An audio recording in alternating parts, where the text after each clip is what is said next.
Good evening everybody, and thanks for clicking on the video. This video is going to be mainly about me stuck at traffic lights, temporary traffic lights and roadworks.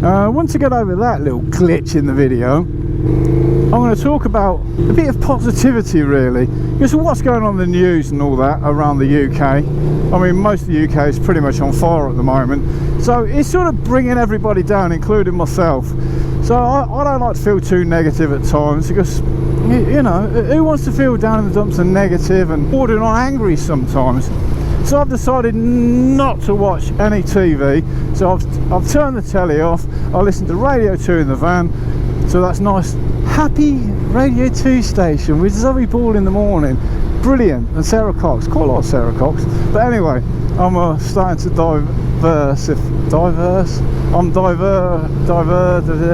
I'm going on to another subject. So rather than me being all negative and down in the dumps, I thought I'd watch more YouTube channels, and then I can pretty much filter out what I want to watch.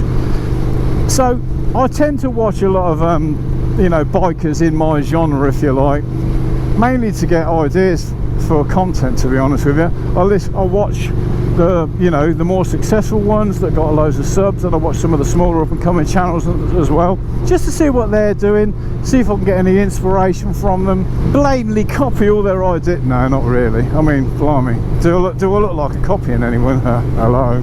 And you know, general sort of overall inspiration. So I was inspired by a channel called The Bikes of Rye, or Bikes of Rye without the in the front of it.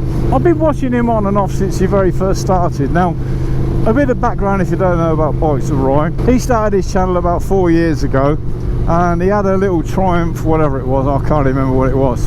I'm going to say it's Street Triple, whatever. He had a motorbike, which happened to be a Triumph.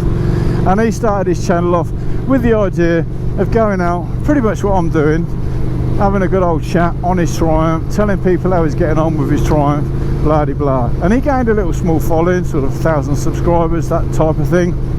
And then he decided to branch out a little bit, and he bought himself an old knacker of a bike. I think it's a Honda Blackbird, if I'm not mistaken.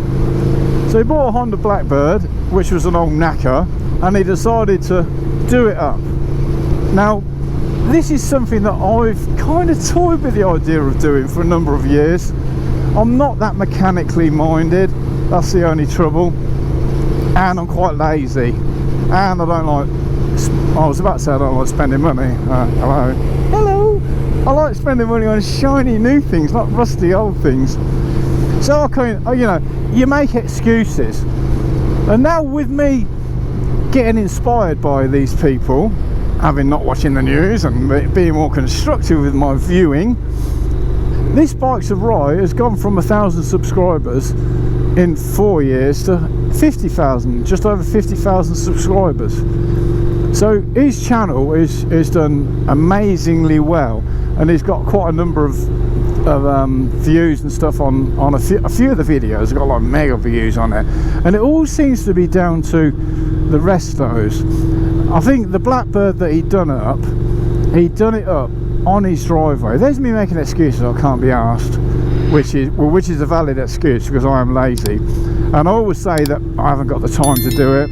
I have got the time to do it. I've got more time now than I've ever had in my life, and I kind of say, oh, I haven't really got the money to buy an old knacker, because even the donor bikes nowadays, they're quite expensive, I've noticed.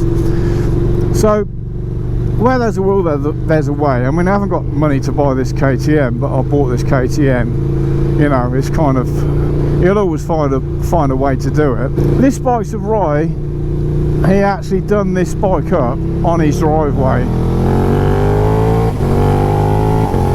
Oh, let's have a little, oh yeah, fighter. That'll do. I'll slow down because the wind noise is me horrendous and you won't hear what I'm saying, which is probably a blessing. So he done it up on his driveway, and once he done it up, he made a magnificent job of it. The bike looked amazing.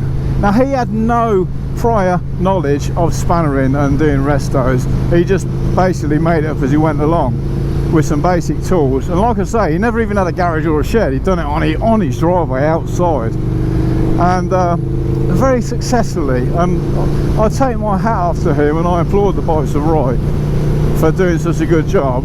and giving me a little bit of inspiration to maybe do something like that myself. So what I wanted to pose the question, for a complete numpty, I mean, if you watch any of my videos, you're going to know I'm a complete numpty, and that numptiness does extend to spannering as well. I've got hardly any tools. My tools, I've got like a small little socket set that I got from Lidl, which pretty much does what I want it to do. I'll screw this GoPro on with it on the front of my helmet. I mean, hello. I want to change the battery on my R1 as well, using that. But anyway, is that something that I should look to do? And if so, for a complete novice who doesn't want to spend a lot of money and wants a simple donor bike, I'm kind of thinking some sort of a, something like a Yamaha DT, an old sort of like 80s, 70s, 80s DT. Something along that line, something simple. The Blackbird, the bikes I ride don't look big and complicated to me, whereas a little DT looks like more like a bicycle in its construction. Maybe that's the way forward. So is that something you would recommend doing? Let me know. And if you've got any tips or ideas. I mean, I've got a secret weapon if I was to do such a thing. I've got a Glen and a Niven at the moment. So Glen is great at spannering, he lives across the road from me, and Niven lives across the road from me as well, and he's great at spannering as well. But you know, there's only so many times you can knock the front door. Oh, where's this nut and bolt go? Have you got a 10mm socket? Because I seem to have lost 300 of mine. So I suppose the takeaway from this short video is that if you're feeling negative, then pull yourself away from negative things. With, like I say, with me, it was the media, so I pulled myself away from the media, and I've used my time more constructive, mind that pothole, more constructively. Fuel reserve again. You're a thirsty thing, you really are. I've used my time more constructively to look at things on YouTube that I want to look at, and try and find inspiration and ideas and everything else. So, if that's you, do what I do, and then you'll be happy. Anyway, that's all I wanted to say on today's video. So as usual, if you got to the end, please consider subscribing. It's free and all that, blah blah blah, you know the old drill.